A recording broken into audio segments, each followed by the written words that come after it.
6 నెలల్లో పెళ్లి పథకంలో చేరండి. మీ ప్రియమైన వారికి 6 నెలల్లో పెళ్లి చేయండి. కృష్ణ సాయి బ్రాహ్మణ వివాహ పరిచయ వేదిక బ్రాహ్మణులకు మాత్రమే. మరిన్ని వివరాలకి కాల్ 8855592015 లేదా 9000333990.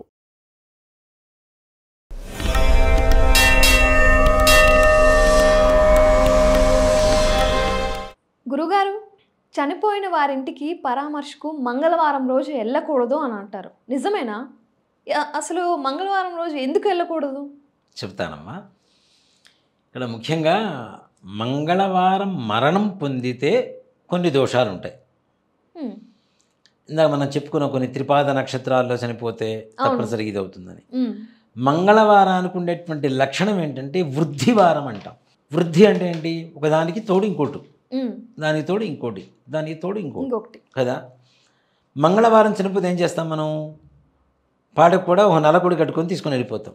అంటే తోడు కోరుకుంటుంది కాబట్టి ఇంకొకళ్ళ ప్రాణం పోకుండా ఒక జీవి ప్రాణంతో వెళ్ళిపోతుంది చాలని చెప్పి ఆ వాహనానికి కూడా నలకొడి కొట్టి తీసుకొని వెళ్ళిపోతూ ఉంటాం. అలాగే అప్పులు తీర్చడం మొదలుపెట్టినా తీరుస్తూ ఉండొచ్చు, మొత్తం అప్పులు తీరిపోతూ ఉంటాయి. అప్పులు తీసుకోవడం మొదలుపెట్టామా తీసుకుంటూనే ఉండాలి, అప్పులు తీర్చే సమస్య లేదు. అలాగే ఇంట్లో డబ్బుల్ని దాచిపెట్టడం మొదలుపెట్టామా వృద్ధి కలుగుతూనే ఉంటుంది మంగళవారం మొదలు పెడితే. అంటే అది మంచైనా చెడైనా మంగళవారం అనేది వృద్ధి చెందుతూ ఉంటుంది. ముఖ్యంగా మంగళవారం చనిపోతే కీడు, కానీ మంగళవారం రోజున పోయి పలకరించరావడం కీడు అనేటువంటిది మాత్రం ఎక్కడ శాస్త్రాలు లేదు. ఇప్పుడు సోమవారం చనిపోయారు, వేరే ఊరి నుంచి వచ్చారు, మంగళవారం పొద్దున్నే దిగి వాళ్ళ ఇంటికి వెళ్ళి పలకరించాలి. వెళ్ళాలా లేదా? వెళ్ళాల్సిందేగా. వీళ్ళు ఇప్పుడు ఎక్కడో అయిన వాళ్ళు ఎవరో కొంచెం క్లోజ్గా ఉండే పర్సన్స్ ఉంటారు నాన్న. మనిషి చనిపోతూ వీడి ప్రాణం మొత్తం వాడి మీదనే ఉంది, వాడు రావాలి. సోమవారం చనిపోయాడు పొద్దున, మంగళవారం మధ్యాహ్నం దహనం చేద్దాం, అబ్బాయి వచ్చిన తర్వాత అనుకుంటారు, అబ్బాయి అమ్మాయి వచ్చిన తర్వాత చేద్దాం అనుకుంటారు. వాడు మంగళవారం వచ్చాడు, మంగళవారం వచ్చి శవం దగ్గర కూర్చోవాలా లేదా? అక్కడ వాళ్ళని పరామర్శించాలా లేదా? అలాంటప్పుడు మంగళవారం పరామర్శించడం ప్రమాదం, వెళ్ళకూడదు, వెళ్తే ఏవో దోషాలు వస్తాయి, ఇట్లాంటివి పిచ్చి మాటలు ఒక మాట చెప్పాలంటే. అంతేగాని మంగళవారానికి పోయి పలకరించడానికి మానవతా ధర్మానికి ఏమాత్రమన్న సంబంధం ఉందా? ఇప్పుడు చాలామంది కూడా అమ్మో ఆ రోజు వెళ్ళకూడదు, ఈ రోజు వెళ్ళకూడదు. అరే చచ్చిపోయి వాడు ఏడుస్తుంటే నువ్వు ఓదారిస్తే బాగుంటుంది. అలాంటిది వాడు చచ్చేవాడు వాడి దగ్గరికి పోతే నేను ఎక్కడ పోతాను అనే భయంతో నువ్వు పోకుండా ఉంటే, బ్రతుకున్న వాళ్ళైతే నువ్వు వస్తామని ఎదురు చూస్తున్నప్పుడు వాళ్ళు బాధపడుతుంటారుగా. అంతే కదా. మరి వాళ్ళ క్షోభ కూడా మంచిది కాదు. కానీ నీకు ఇంట్లో నువ్వు ధైర్యం చెప్తే తట్టుకొని ధైర్యంగా ఉండగలిగినటువంటి వ్యక్తుల దగ్గర కూడా మంగళవారం కదా, అమావాస్య కదా, నేను వెళ్ళను, పోయి పలకరించను అంటే అది ధర్మం కాదు కదా నాన్న. మానవ ధర్మంలో అస్సలు పద్ధతే కాదు కదా అది. కాబట్టి ఏ రోజైనా వెళ్ళి రావచ్చు, ఏ రోజైనా పోయి పలకరించి రావచ్చు తప్పనిసరిగా, దాంట్లో ప్రమాదం ఏం లేదు. ఇక్కడ ఏంటంటే ముఖ్యంగా చనిపోయిన వాళ్ళ ఇంటికి మంగళవారం పోయి మళ్ళీ మన ఇంటికి రాకూడదు, ఇలాంటి పిచ్చి మాటలు మాట్లాడుతూ ఉంటారు. చనిపోయిన వారం ఏ వారం అయితే ఏమైంది, నువ్వు ఏ వారం పోతే ఏమైంది, పోయి పలకరించి రావడానికి ఏమైంది నీకు? అదో మంగళవారం అడ్డు పెట్టుకొని నిన్న రాలేదు, ఇంట్లో కూర్చొని ప్రశాంతంగా కడుపు నిండా తిని హాయిగా పడుకొని ఎప్పుడో పోయి నువ్వు పలకరిస్తాను అంటే వాళ్ళ బాధ కూడా పోయింది. ఇంకా నువ్వు పలకరించి ఏం ఉపయోగం? నీ పలకరింపు అనే పేరుతో మళ్ళీ వాళ్ళ ఇంట్లో పోయి పిండాలన్నది నేను వస్తావు కడుపు నిండా మళ్ళీ. దానికి తప్పితే ఇంకేమైనా ఉపయోగం ఉంటుందా? కాబట్టి మంగళవారం అయినా పర్లేదు, బుధవారం అయినా పర్లేదు, శుక్రవారం అయినా పర్లేదు, అమావాస్య అయినా రోజైనా సరే వెళ్ళి పలకరించి రావాల్సిన ధర్మం నీ యందు ఉంది. కాబట్టి తప్పనిసరిగా ఏ రోజైనా వాళ్ళ ఇంటికి వెళ్ళవచ్చు, పలకరించి రావచ్చు, ఏ రకమైనటువంటి దోషాలు రావు. ప్రయాణాలు మంగళవారం చేయకూడదు అంటారు. ఇక్కడ ఒక మాట చెప్తానన్న, సీతాదేవిని ఆంజనేయ స్వామి వారు లంకలో చూసింది మంగళవారం. ఓకే, ఆంజనేయ స్వామి వారు పుట్టింది శనివారం, లంకలో చూసింది సీతాదేవిని మంగళవారం. ఆయన వెళ్ళింది దేనికోసం? లంకకి సీతాదేవి చూడటానికి. ఆ రోజున ఆయన అనుకున్న కార్యం చేయగలిగింది కదా. అందుకని మంగళవారానికి జయవారం అని కూడా పేరు. జయవారం అని కూడా పేరు. కాకపోతే నపూర్వే శని సోమేచ, తూర్పు వైపుకి శని సోమవారాలు పనికిరావు. నగురు దక్షిణ తస్తత, గురువారం దక్షిణం వైపు పనికిరాదు. నమశ్చాత్ భాను శుక్రేచ, ఆదివారం శుక్రవారం పడమర వైపు పోకూడదు. నచోత్తర బుధమంగళే, బుధ మంగళవారాలు ఉత్తరం వైపుకు ప్రయాణం చేయొద్దని చెప్తాడు. అంతేగాని మంగళవారం రోజు ప్రయాణం చేయొద్దని చెప్పి ఎక్కడ లేదుగా.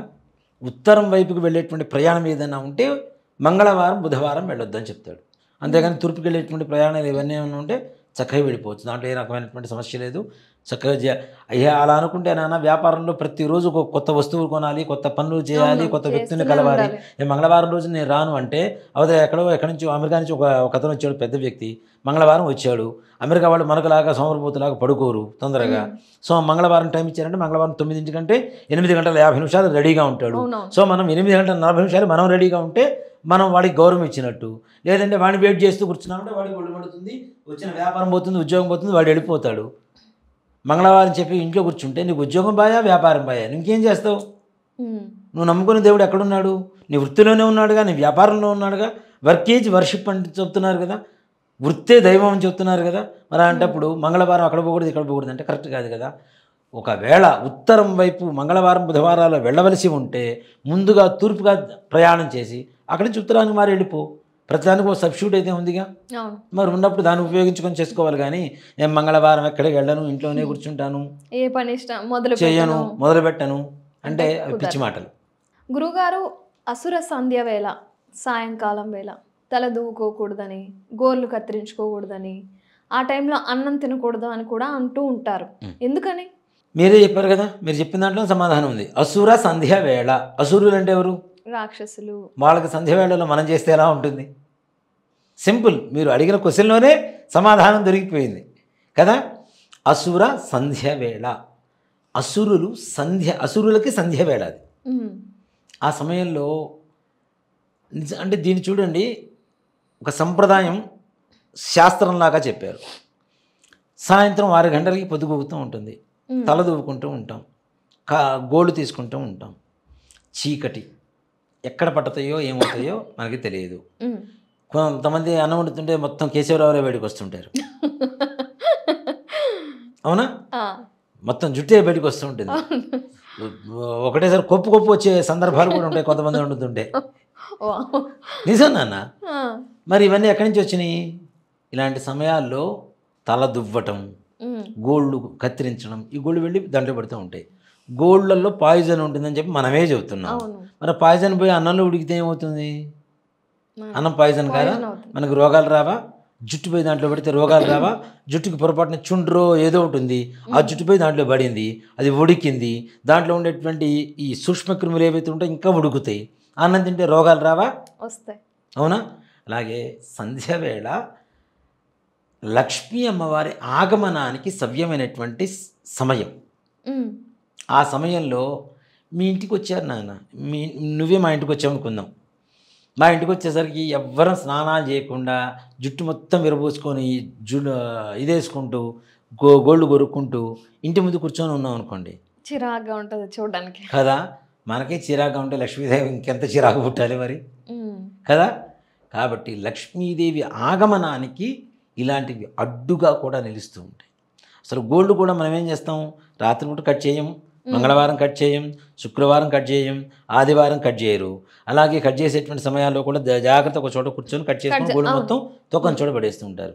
అంటే ఓ మాట చెప్పాలంటే గోరు కాల్లో గుచ్చుకున్నా కూడాను అది కూడా పాయిజన్ అవుతుంది, నెంబర్ 1. నెంబర్ 2, ఎక్కడైతే అంటే గోల్డ్ తొక్కుతూ ఉంటారో అక్కడ గోరంతా కూడా లక్ష్మీదేవి లేకుండా పోతుందని చెప్తూ ఉంటారు. అందుకే ఎక్కడ పడితే అక్కడ పడేయకూడదు, ఒక డస్ట్బిన్లో లేదంటే తొక్కని చోట ఎక్కడైనా పడేయాలి కదా. కాబట్టి ఇవెందుకు చేయకూడదు? అసుర సంధ్య వేళల్లో ఎందుకు అన్నం తినకూడదు? అసుర సంధ్య వేళలో అన్నం తింటే కడుపు నిండు డైజెషన్ అవుతుందా? మళ్ళీ రాత్రి 9 12 ఆకలిస్తుంది. మళ్ళీ అర్ధరాత్రి కూడా అన్నం తింటే ఆరోగ్యమా? కాదుగా. ఇవన్నీ కూడా హెల్త్ కాన్షియస్గా. ఇవన్నీ దృష్టిలో పెట్టుకొని మన పూర్వీకులు ఒక సంప్రదాయం లాగా పెట్టారు, శాస్త్రం లాగా పెట్టారు. ఇప్పుడు రాత్రిపూట సాయంత్రం పూట జుట్టు దువ్వుకోకూడదు అంటే ఎవరు వినరు. దువ్వుకుంటే మీ ఇంట్లో ఒక లక్ష్మీదేవి రాదు అంటే వింటారు, అవునా కదా? సెంటిమెంట్గా చెప్తేనే వింటారు. అవును, అంటే దేవుడు అనేసరికి భయపడతారని, భయమో భక్తో ఏదో ఒకటి ఉంటుంది, గౌరవమో ఏదో ఒకటి ఉంటుంది కదా. దాంతో ముడి పెడితే ఇవి తప్పనిసరిగా అనుసరిస్తారు అనేటువంటిది ఉంది. కాబట్టి సైన్స్ ఏం చెబుతుందంటే అవి అన్నాల్లో పడకూడదు, వెంట్రుకలు రాకూడదు, ఇవి చెబుతుంది. అవి రాకుండా ఉంటే ఏం చేయాలి అనేది మన వాళ్ళు ఎప్పుడో చెప్పారు ముందు నుంచి. ఇప్పుడు వచ్చి సైన్స్ చెప్తుంది గోళ్ళు కొరుక్కోకూడదు అవి ఇవి అని. మరి పూర్వకాలం నుంచి మన వాళ్ళు ఎన్ని వేల సంవత్సరాల క్రితం నుంచి చెబుతున్నారు మన వాళ్ళు. అందుకనే కదా అసుర సంధ్య వేళలో అన్నం తినకూడదు, తింటే అసులు అంటే రాక్షసులు ఎక్కువగా వాళ్ళ దృష్టి వీటి మీద పడుతూ ఉంటుంది. అందుకనే మీకు ఒక చిన్న కథ చెప్తాను నాన్న. పూర్వకాలంలో ఇప్పుడు మనం అన్నం తిన్న తర్వాత పిల్లలకి ఏం చేస్తారు, ఇట్లా ముద్ద తిప్పుతూ ఉంటారు. తిప్పేటప్పుడు ఏం చెప్తారు, జీర్ణం జీర్ణం వాతాపి జీర్ణం అని చెప్పి చెబుతూ ఉంటారు. ఎందుకు చెప్తారు వాతాపి జీర్ణం అని? పూర్వకాలంలో చాలామంది కూడాను అంటే నరమాంస భక్షకులు ఉండేవాళ్ళు. ఋషుల దగ్గర నుంచి కూడా అప్పట్లో ఆహారాలు అవి సరిగా లేకపోతే నరమాంస భక్షకులు ఉండేవాళ్ళు. ఇలా వాతాపి ఆయన సోదరుడు ఆయన తమ్ముడు ఇద్దరు ఉండేవాళ్ళు. ఎవరైనా రోడ్డు మీద పోతూ ఉంటే వాడిని భోజనానికి పిలిచేవాళ్ళు. పిలిచి ఈ వాతాపి అనేటువంటి వాడిని ముక్కలు ముక్కలుగా కోసేసి అన్ని వండి వాడికి భోజనం పెట్టేవాళ్ళు. భోజనం పెడితే ఏమయ్యేది, వాడు తినేవాడు. తిన తర్వాత బయట ఉన్నటువంటి వాడు వాతాపి అని పిలిచేవాడు. వాడు పొట్ట తీసుకొని వీడు వచ్చేసేవాడు బయటికి. ఈ ఆహార పదార్థాలు మొత్తం మళ్ళీ మరలా ఏకమయ్యి వాడిని కోసుకొని వీళ్ళిద్దరు తినేవాడు. ఓహో అదా స్టోరీ. వాతాపి అంటే అదా, నాకు నిజంగా తెలియదు. వీళ్ళిద్దరు తింటుండేవాడు. ఇలా కొంతకాలం జరుగుతుంది. ఒక మహర్షి వచ్చాడు. ఆయన కూడా భోజనాన్ని పిలిచారు. ఈ వాతాపి అనేవాడిని ముక్కలు కోసి భోజనం పెట్టేశాడు. వీడు ఇంకా బయట ఉన్నవాడు పిలవాలిగా, పిలుస్తాడుగా వాతాపి రా అని. ఆయన పిలిచే లోపలే జీర్ణం జీర్ణం వాతాపి జీర్ణం అని అడిగిన లోపల జీర్ణమైపోయాడు. అయ్యో. సో ఆ రాక్షసుడి కణాలు ఇంకా ఏమన్నా వస్తాయేమో అని చెప్పి ఇప్పుడు కూడా పిల్లలకి జీర్ణం జీర్ణం వాతాపి జీర్ణం అంటారు. వాతాపి అనేటువంటి వాడు రాక్షసుడు. దీని వెనక అర్థం ఏదన్నా ఇంత కథ ఉంది. కాబట్టి అంటే ఆ సమయంలో అన్నం తినకూడదు అనేది ఎందుకు చూద్దాం, అసురులు సంధ్య వేళ అని చూస్తున్నాం. రాక్షసులే పొరపాటున కణాలు వస్తాయని చెప్పి భావిస్తున్నాం ఇప్పటికి పిల్లలకి. అలాంటి సమయంలో పిల్లలకి అన్నం పెట్టడం కానీ మనం తినడం కానీ సవ్యమైనటువంటిది కాదు. అలాగే ఆరోగ్యాన్ని మంచిది కాదు. మరలా అర్ధరాత్రి ఆకలిస్తే మళ్ళీ అర్ధరాత్రి పూట తినాల్సి వస్తుంది. అప్పుడు లేకపోతే క్షుద్బాధతో పడుకోవాల్సి వస్తుంది. దానివల్ల గ్యాస్ వస్తుంది. అర్ధరాత్రి పూట లేచి తిన్నా గ్యాస్ వస్తుంది. అవునా? వీటి వల్ల ఏమవుతుంది, వీడి హెల్త్ పాడైపోతుంది కదా. అందుకని అసుర సంధ్య వేళ అన్నం తినకూడదు అని చెప్పేది శాస్త్రం.